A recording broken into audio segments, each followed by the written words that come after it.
With Doubtnut, get instant video solutions to all your maths, physics, chemistry, and biology doubts. Just click the image of the question, crop the question, and get instant video solution. Download Doubtnut app today.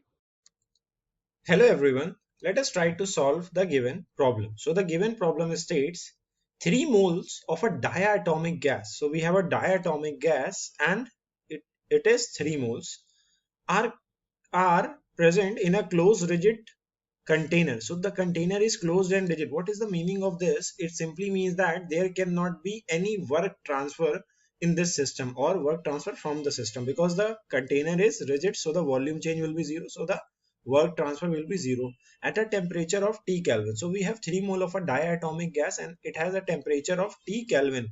Now 1 mole of the diatomic gas gets dissociated into atoms. Now this is very interesting. 1 mole of that gas dissociate into atoms, so that becomes monatomic gas, right, without appreciable change in temperature. Now heat is supplied to the gas and the temperature becomes T2. So the initial temperature was T and the final temperature is 2T. If heat supplied to the gas is X times the RT, then we have to find out the value of X, right? So let us try to understand first. Now we have a diatomic gas. Diatomic gas is something like this. So it has 2 atoms and let us suppose N1 moles of diatomic gas is here. So it has 3 moles.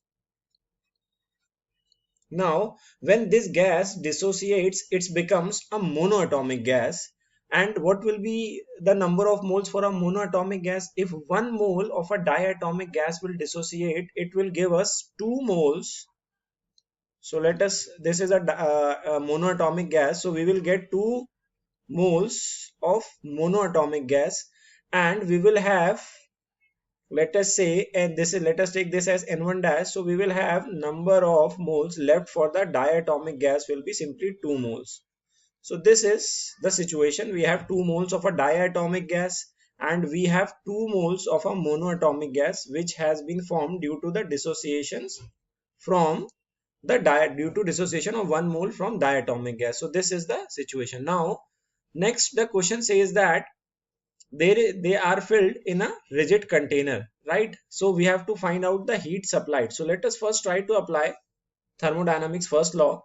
So this is simply Q equals delta U, that is change in the internal energy of the gas here, plus W. Now since the container is rigid, so there will not be any work transfer.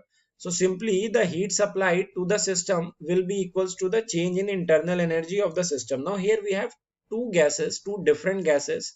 So we will have to find the change in internal energy for both, for monoatomic and for diatomic gases.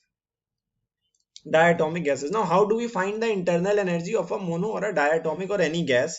We simply find it by the formula or delta U. We can write delta U will be simply equals to F divided by 2 into R delta T. So if you find out the internal energy change, so this is simply equals to F by 2 RT, or if you write internal energy at any temperature, it will be F by 2 RT, but we will find the change. So if we write for a monoatomic gas, it will be simply equals to, what is the degree of freedom for a monoatomic gas? It is simply 3. So 3 by 2, this is also multiplied by the number of moles. This is the formula for 1 mole. So this is 3 by 2 into number of moles is 2 into R into delta T. Now you can see here this gets cancelled and the delta T is simply T because the final temperature is 2T and the initial temperature is T. So the difference in temperature is simply T. So we have found out the change in internal energy for a monoatomic gas. So this is simply 3R T. Now let us try to find out the change in internal energy for a diatomic gas.